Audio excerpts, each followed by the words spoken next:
Efésios capítulo 6, versículo 10. Fala sobre a armadura de Deus. No demais, irmãos meus, fortalecei-vos no Senhor e na força do seu poder. Revesti-vos de toda a armadura de Deus, para que possais estar firmes contra as astutas ciladas do diabo. Porque não temos que lutar contra carne e sangue, mas sim contra os principados, contra as potestades, contra os príncipes das trevas deste século, contra as hostes espirituais da maldade nos lugares celestiais. Portanto, tomai toda a armadura de Deus, para que possais resistir no dia mau, e havendo feito tudo, ficar firmes. Estais, pois, firmes, tendo cingidos os vossos lombos com a verdade, e vestida a couraça da justiça, e calçados os pés na preparação do evangelho da paz, tomando sobretudo o escudo da fé, com o qual podereis apagar todos os dardos inflamados do maligno. Tomai também o capacete da salvação e a espada do Espírito, que é a palavra de Deus, orando todo o tempo, com toda a oração e súplica do Espírito, e vigiando nisso com toda a perseverança e súplica por todos os santos e por mim, para que me seja dada, no abrir da minha boca, a palavra com confiança, para fazer notório o mistério do Evangelho, pelo qual sou embaixador em cadeias, para que possa falar dele livremente, como me convém falar. Que o Espírito Santo nos dirija, que Ele nos dê agora a capacidade para compreender tudo aquilo que o Senhor quer nos ensinar nessa noite, em nome de Jesus. Amém? Os irmãos podem assentar. Quando nós falamos de armadura de Deus, nós estamos falando também de batalha. Ninguém coloca uma armadura, que é algo dificultoso para andar, simplesmente para colocar uma armadura. Você coloca uma armadura se você for precisar dela, porque uma armadura pesa. Davi nem conseguia andar com a armadura de Saul, nunca tinha experimentado até ele treinar com aquilo ali, até ele se acostumar, ele não conseguiu andar. Ele falou que teve que tirar a armadura e enfrentar o gigante sem armadura, porque ele não sabia andar com aquilo. Uma armadura tem um peso. Isso no sentido físico, mas no sentido espiritual também tem. Porque vestir a armadura de Deus não é uma coisa simples, né? Tem lá também a sua dificuldade, porque você está entrar dentro de um princípio bíblico que o Senhor estabeleceu para você. Você não está de brincadeira. Nós não estamos aqui nesse mundo de brincadeira, não. Eu já falei diversas vezes aqui e torno a repetir, porque isso é importantíssimo, é imprescindível para que o cristão, para que aquele que se converteu ao Senhor, ele possa permanecer nesse caminho. O que mais existe hoje é gente desviada. Você vai em qualquer lugar, qualquer presídio, qualquer abrigo de menor, qualquer FEBEM da vida aí, e você vai encontrar um monte de pessoas que são desviadas. De 50% a mais que estão lá dentro são desviados. Pessoas que se converteram, mas não conseguiram batalhar, não conseguiram perseverar.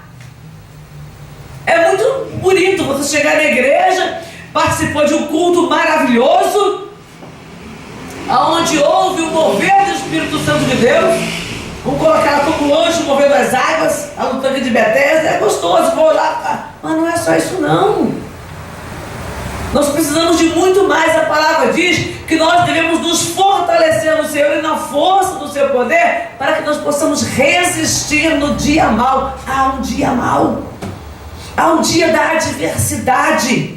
Para todos nós passamos por alguma perda, por alguma frustração, por algum ataque frontal. Às vezes o ataque passa de raspão, mas tem hora que o ataque é frontal, ele vem de frente para você, vem para te derrubar, vem para te destruir, para roubar a tua fé. E como é que você vai se conduzir nessa batalha? Eu passei um final de semana maravilhoso. Nós estávamos lá no encontro com Deus. Eu fui para lá sexta-feira no começo da tarde, voltei agora, cheguei em casa, eram 5h30 da tarde. Gente, foi muita bênção. Maravilha! Passar o final de semana com Deus, e eu lembrei das conversões que a gente passava. Toda vez que eu vou para um encontro, para um retiro, para um congresso, eu me lembro das convenções. Quando eu me converti, eram 8 dias, de 9 da manhã às 9 da noite. E eu participava de todas. Todas. Eu dava um jeito no trabalho, olha, só uma para você dar um jeito no trabalho, e da outra já tinha 10 e 2. Porque aí, depois eu já tinha pedido demissão. A terceira em diante eu já tinha pedido demissão, já estava entregue na obra. Mas era maravilhoso. Cansativo, imagina. 8 dias, de 8 da manhã, de 9 da manhã a 9 da noite, ouvindo a palavra sentados no culto. Eu trabalhava, fazia uma coisa e outra, mas a maior parte do tempo era sentado. Tinha os intervalos, óbvio. Mas, para mim aquilo não é novo. Mas eu saía da igreja no domingo à noite e eu sabia que teria que enfrentar as batalhas. Não é porque eu estava ali ouvindo a palavra que o mundo tinha virado no céu, não. A mesma coisa, nós temos do encontro com Deus, mas não quer dizer que as batalhas vão deixar de existir, ou que elas serão menos rigorosas. O que diferencia, presta atenção numa coisa, o que diferencia é o quanto você se reveste de Deus. É isso que vai fazer diferença na tua vida. Você quer uma mudança na tua vida? Então se revista do Senhor. Coloque a armadura de Deus e se encha do Espírito Santo. Isso faz diferença. Porque os ataques vão continuar, as lutas vão continuar, e lutas externas e lutas internas. Tem batalhas que você abre aí na carta aos Romanos, capítulo 8, aliás, vamos primeiro e 2 Coríntios, segunda carta aos Coríntios.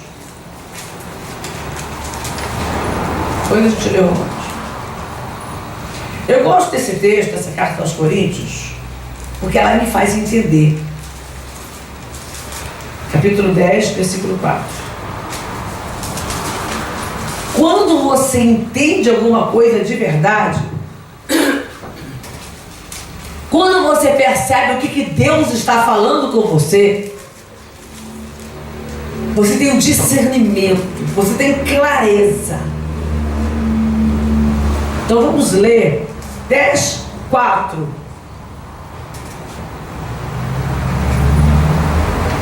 Porque as armas da nossa milícia não são carnais, mas sim poderosas em Deus para destruição das fortalezas. Então, se eu tenho uma arma e eu tenho uma batalha para enfrentar, eu tenho que saber manejar essas armas. Não adianta eu dizer, olha, a armadura de Deus é saber de cor. Tem muita gente que sabe de cor quais são as armaduras. O que você tem que colocar?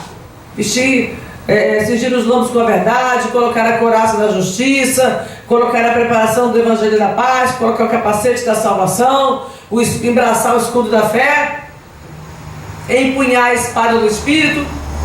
Maravilha! Fácil, decorei. E aí?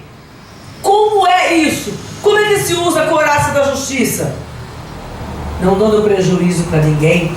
Como que a gente cinge o lombo com a verdade? Para de falar mentira. Como que você coloca, calça os pés da preparação do evangelho da paz? Que calçado é esse? É você aprender a falar para todo mundo o evangelho, mas o evangelho de paz. Nessa guerrinha que estou se fazendo hoje, não. É falar do amor de Deus, é falar que Jesus Cristo veio trazer paz ao nosso coração, é mostrar o evangelho verdadeiro, genuíno. Como é que eu coloco o capacete da salvação? Eu preciso tomar posse. Jesus Cristo morreu no Calvário para que eu tivesse vida eterna. Então eu creio, eu tomo posse desse capacete. Eu não vou permitir que o maligno lance dardos na minha mente, porque eu sou de Jesus. Eu fui lavada e remida pelo sangue do Cordeiro. Como é que eu posso pegar pegar o escudo da fé. A fé vem pelo ouvir, e o ouvir da palavra de Deus. Então eu tenho que continuamente estar ouvindo a palavra de Deus, estar aprendendo, estar meditando na palavra de Deus. Examine as Escrituras, se encha da palavra, porque ela, quando você está cheio da palavra, ela se faz um escudo, o escudo da fé. Mas até aí você tem armas de defesa. Quem é que consegue combater só se defendendo? Chega uma hora que você cansa, e tem gente que cansou. Amém? Tem gente que fala assim: pastora, mas eu faço tudo certinho, eu não dou prejuízo para ninguém, eu não sou uma má pessoa. Eu aprendi em casa, antes mesmo de me converter, a agir corretamente. Eu não sou uma pessoa mau caráter. Eu não sou uma pessoa corrupta. Eu não sou uma pessoa invejosa. Eu não desejo mal para ninguém. E porque esse monte de ataque eu já não estou suportando? Porque a pessoa tem a armadura de defesa, mas ela ainda não aprendeu a usar a espada do Espírito. Porque é a arma de ataque que você tem. Como ataque, a palavra nos ensina que você tem a espada do Espírito e a oração. É dessa forma que eu vou lutar e vencer. Porque eu tenho que fazer com que o meu adversário pare de me molestar, com que ele pare de ficar prevalecendo contra a minha vida. Eu também vou atacá-lo. Quando ele vier com uma palavra do inferno contra a minha mente, contra o meu coração, eu vou lançar uma outra palavra para repreendê-lo. Se ele diz que eu sou, que uma coisa que o adversário gosta muito é de te acusar. Então eu tenho a espada do Espírito, eu vou lá e falo: você está repreendido. Jesus Cristo já te venceu lá no Calvário. Ele já me resgatou pelo seu sangue, ele já pagou a minha dívida. E aí você vai usando a palavra, e o diabo vai chegar uma hora que ele vai bater em retirada, porque você está em sujeição ao Senhor e está usando a palavra de Deus, e ele vai bater em retirada da tua vida. Sujeitai-vos, pois, a Deus, resistir ao diabo e ele fugirá de vós. Tiago 4,7. Eu tenho que aprender a lutar. Você tem que entender uma coisa: você não está aqui à toa, não. Você não está aqui no lazer. A nossa vida espiritual é uma batalha constante, é contínua, é uma luta, e você tem que aprender a guerrear. Para com esse negócio de achar que você se converteu e agora está tudo bem, porque não está, não. Você só entrou numa batalha maior. Antes você já estava entregue ao inferno. A tua vida estava aí, se o diabo ele fazia com você o que ele queria. Agora você se converteu, você tem uma batalha. Você tem que resistir ao diabo, resistir às tentações. E olha que as batalhas que ele lança contra a tua vida estão na tua mente. A tua mente é um campo de batalha terrível. Quantas vezes você já batalhou na tua mente? Quantas vezes você já batalhou em sonhos? Eu já tive lutas terríveis com o diabo em sonho. Ele levantar de manifestar, eu não via uma forma corpórea, mas eu sabia que o diabo estava ali na minha frente, era toda a presença dele, e eu tive que entrar em oração e luta durante o sono. Eu estava dormindo e lutando espiritualmente contra o diabo, eu sabia que era ele ali na minha frente. E foi mais de uma vez, eu tive batalhas assim. Então o diabo ele não te deixa descansar, nem durante a noite, quando você está dormindo. Ele vem te atacar com pesadelos, com perturbações. E naquele momento ali foi uma batalha, foi real. Foi real. Deu acordar cansada de lutar. Mas ele foi vencido em nome de Jesus. Porque ele já foi vencido lá no Calvário. E o Deus a quem eu sirvo foi quem o venceu.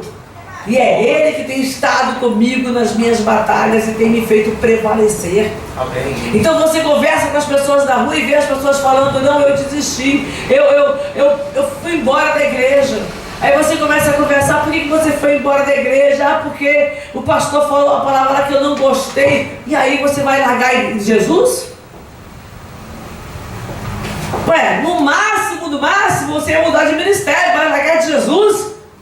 Porque um homem falou uma palavra, foi o homem que pagou a tua salvação? Foi o homem que comprou a tua vida com o seu sangue? Foi o homem que foi o homem que te chamou para estar na presença dele? Porque quem me chamou foi Jesus. A palavra diz que ninguém pode vir a mim se o Pai que me enviou não o trouxer. Nós fomos chamados por Deus para estar aqui na presença do Senhor. E como é que eu vou largar? Como é que eu vou desistir? Se foi Deus que me chamou, não foi o homem que me chamou. Deus usou o meu irmão, depois Deus usou o meu pastor. Mas quem falou comigo foi Deus. Eu tenho essa convicção na minha vida. Foi Deus que falou comigo. Então o homem não pode me tirar da presença de Deus. Ah, porque eu estava na igreja e a irmã falou assim e eu me aborreci. Ah, porque é a líder das irmãs. Ah, porque é a líder dos jovens. Ah, porque é o líder dos homens. Que isso? Quem me chamou foi Deus. Então eu tenho que encarar, eu tenho que lutar. E eu tenho que prevalecer. Você quer prevalecer contra o inferno? Porque a tua carne também te leva. Às vezes você pensa que é o diabo. Não, a tua carne. Mas a tua carne ela é inflamada contra o inferno. Pelo inferno. A palavra diz que nós não temos que lutar contra carne e sangue. Quando fala carne, no sentido de pessoas. Mas a tua carne, no sentido de tua natureza, também te inflama. Em Tiago, no capítulo 3, está escrito que a nossa língua, ela inflama o curso da natureza. Olha para mim. Presta atenção. Aqui, ó. Língua. Quem tem língua aí? Todo mundo que tem língua? A Bíblia diz que a nossa língua é inflamada pelo inferno. Quer ler aí? Abre aí, Tiago. Mais para frente um pouquinho. Depois de Hebreus, Tiago capítulo 3, versículo 6,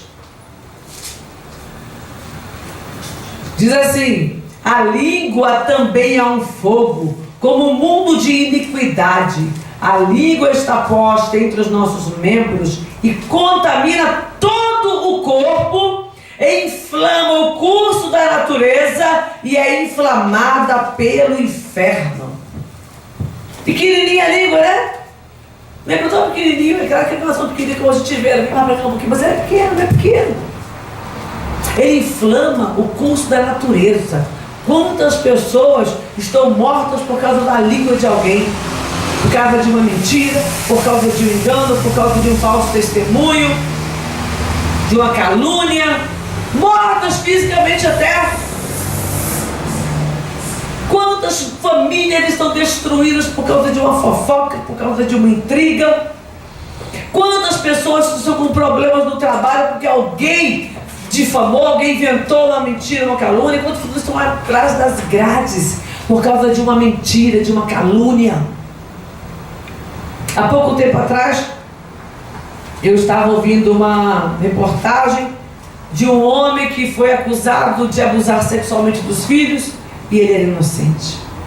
E a ex-mulher, vingativa, maligna, ela obrigou os filhos ainda pequenos a mentir contra o pai. Eram crianças e ameaçados pela mãe, debaixo de ameaça. E eles tiveram que falar. Depois eles foram falar a verdade quando estavam a sós com as pessoas ali que os entrevistaram, mas as pessoas preferiram acreditar na versão anterior, não acreditaram na segunda versão. E o homem foi preso e ficou lá. E os jovens cresceram e foram atrás, correram atrás, dizendo que o pai não tinha feito nada. O pai é um homem bom. E ainda assim o homem foi para a cadeia. E recentemente agora ele conseguiu sair. Foi provado. E os filhos foram lá para morar com ele, para ficar junto do pai. Né? Eram crianças, não tinham culpa do que fizeram. Mas, por quê? Por causa da maldade de uma pessoa. Aí saber o que esse homem... 12 anos ele ficou preso. Vai saber o que esse homem passou lá como um estuprador, como um pedófilo. Né? Língua maldita.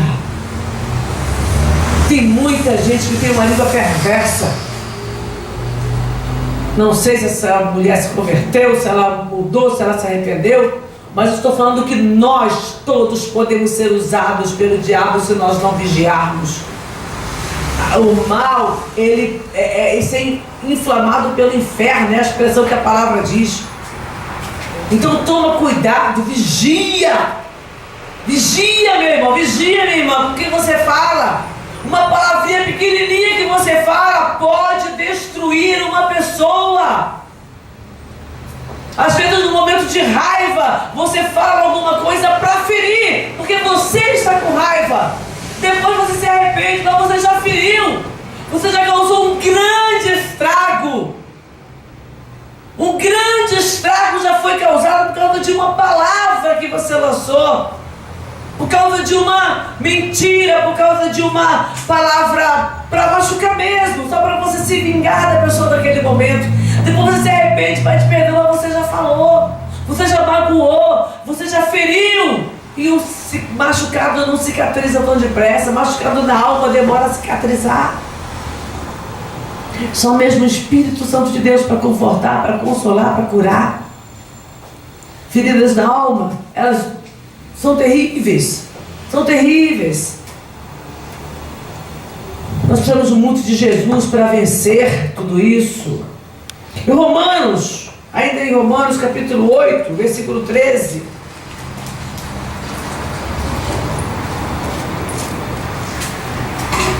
Diz assim: porque se viverdes segundo a carne, morrereis. Mas se pelo Espírito mortificardes as obras do corpo, vivereis. Como eu disse, nós temos uma batalha para vencer. E essa batalha você ganha pelo Espírito. Porque o teu corpo, ele também é tentado, ele também é usado pelo maligno. Acabei de falar sobre a questão da língua, que é inflamada pelo inferno. Então você precisa aprender a mortificar a tua carne. Isso se chama crucificar. É quando você crucifica a tua carne, coloca lá na cruz. Ela não morre, não. A tua carne morre o dia que ela for para a sepultura. Mas em Cristo a tua carne não morre. Você tem que mortificar todos os dias. Porque a hora que você parar de mortificar, é a mesma coisa que sair da cruz. E aí a pessoa, tem gente que fala até: ah, eu vou descer da cruz. Espera aí, como descer da cruz? Eu estou crucificado. Crucificado, pensa em Cristo, os cravos pregados. Ele não desceria da cruz, humanamente falando, nem se ele quisesse. Não dava para sair rasgando tudo assim, tirando a mão, tirando os pés. Não dava para fazer aquilo. Eram cravos grossos que prendiam ele ali.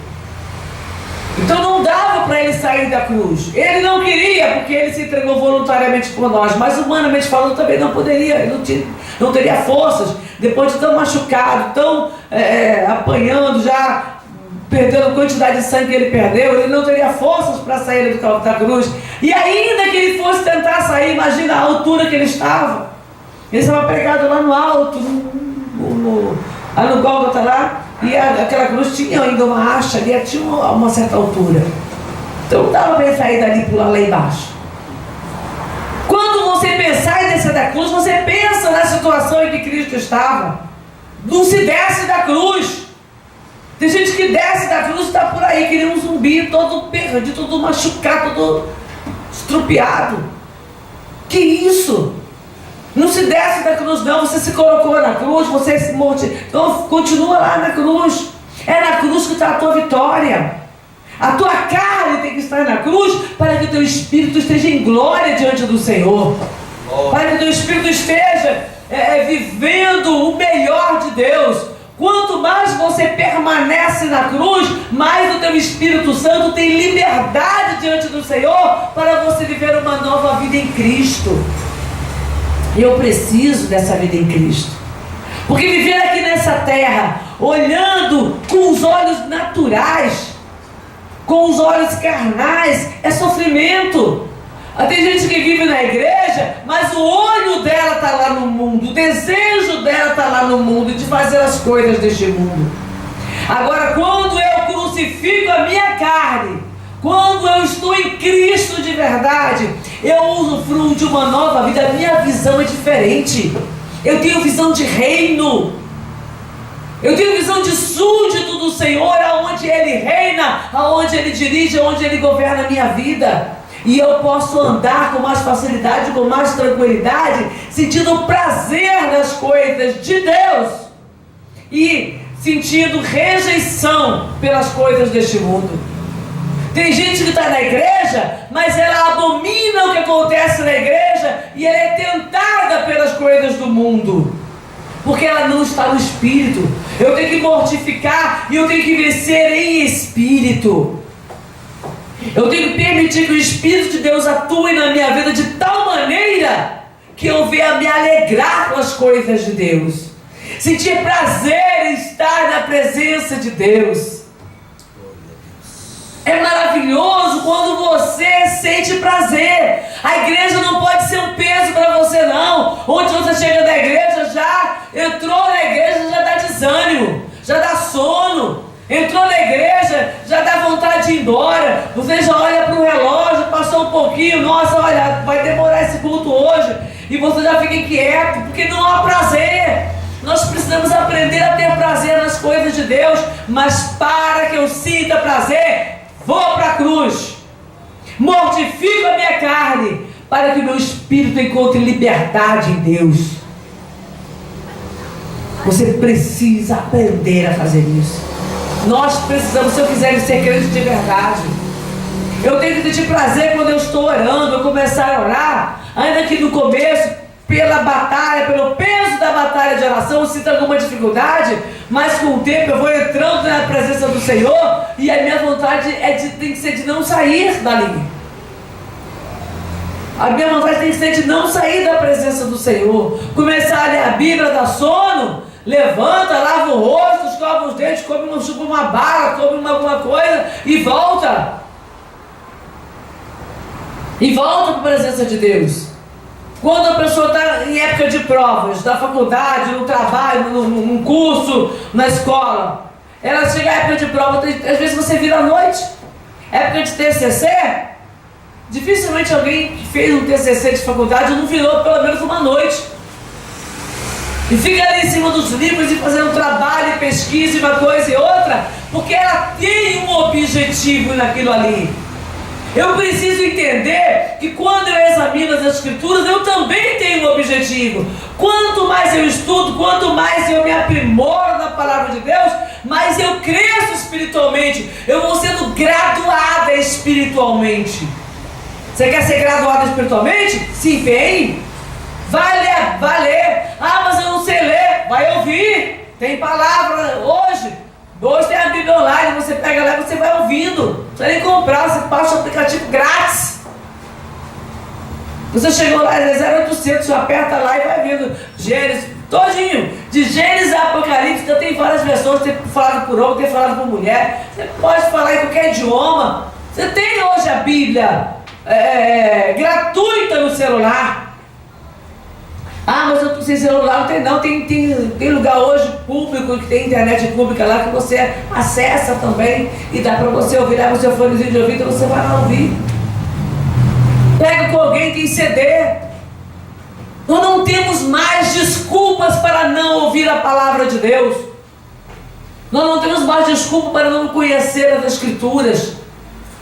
Pensa, irmãos, quando os apóstolos, no tempo de Jesus Cristo, não tinha ainda nem imprensa, quanto mais áudios. Não tinha nem imprensa. Cada vez que se queria multiplicar os escritos, alguém tinha que vir manualmente escrever tudinho, enviar outro para conferir, para saber se foi tudo feito direitinho, para traduzir de um idioma para outro. Nós temos, depois que veio a imprensa, aí ficou mais fácil. Mesmo assim ainda era caro. Mesmo assim muita gente não sabia ler. Hoje não temos desculpa. Hoje a Bíblia está em todos os lugares. E eu tenho que conhecer a palavra para me fortalecer em Deus, para me encher do Espírito de Deus, para renovar a minha vida e a minha fé. Eu tenho que ter a minha fé renovada continuamente, eu tenho que estar na presença do Senhor continuamente.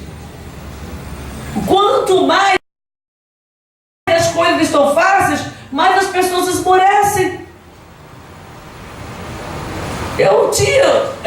Não foi fácil para mim, vamos dizer assim, no sentido de facilidade, mas não era um peso. Quando eu me converti, eu pegava um ônibus, ia para o trabalho, do trabalho pegava um ônibus, o metrô, ia para a igreja, depois tinha que pegar um outro ônibus para casa. Não era um ônibusinho de 20 minutos, de 15 não, era ônibus de 1 hora. Era 1 hora que eu levava. O culto na igreja começava às 7h30, eu saía do trabalho às 6 horas, eu andava mais de 1 hora. Quantas vezes eu chegava na igreja, era 8 horas da noite, porque tinha trânsito ainda. Chegava atrasada. Mas eu ia. Não ganhava muito não, irmão. Ganhava pouco. Eu tinha que pagar 3 passagens, porque eu não tinha vale transporte na época. E não dava um pedaço ainda, bom. Não dava mais de 10 minutos. Até a igreja, do ponto da igreja, depois do ponto até a minha casa. Mas isso não era um peso para mim, porque eu amava ir para a casa de Deus. Eu ia com chuva, eu ia cansado, eu ia com febre, eu ia porque eu queria. Porque a palavra de Deus era prazerosa para mim. E ainda hoje, quando os meus filhos eram pequenos, às vezes eu marcava um culto na casa de alguém, ou ia pregar em alguma igreja, com as meninas do colo, uma do lado, outra do outro, às vezes com febre, dava um antitérmico em casa, fazia uma oração e ia embora. Não pode ser peso, a palavra de Deus, a presença do Senhor não pode ser peso para você. Não se sinta constrangido, se fortaleça em Deus, se encha, se revista da armadura e se encha do Espírito, para que você sinta prazer nas coisas de Deus. Você sente hoje prazer? É prazeroso para você ou é um peso? Ou é uma obrigação? Não pode ser obrigação, tem que ser devoção. A gente tem que aprender a servir a Cristo por devoção, porque Ele merece o nosso melhor. Amém? O Senhor merece o nosso melhor. Se posicione diante de Deus, se coloca diante do Todo-Poderoso. Senhor, eu estou aqui. Eu estou aqui, Senhor, porque eu quero que a Tua obra seja feita na minha vida. Eu quero aprender a guerrear com as armas do Espírito, com as armas aqui que o Senhor nos concedeu. Essas armas são espirituais, porque eu estou numa batalha espiritual. Eu não vou ficar aqui remando contra a maré, porque eu sozinha não tenho forças. Você não tem forças para vencer essa batalha não, meu irmão. Você não tem condições, você não tem capacidade para vencer não. Quem te capacita é o Senhor, quem te fortalece é o Senhor, quem te renova é o Senhor. Glória a Jesus. Você precisa entender isso e se posicionar. Levanta aí, fica de pé em nome de Jesus. Amém. Fica de pé porque a gente vai orar. E você precisa se posicionar, você precisa levantar a sua cabeça. Você precisa aprender que batalha se vence batalhando, lutando mesmo. Só que se a luta é contra o inferno, eu vou lutar contra o inferno. Eu vou me posicionar contra o inferno. Em nome de Jesus Cristo de Nazaré, em nome de Jesus Cristo de Nazaré, nós vamos orar nesse momento.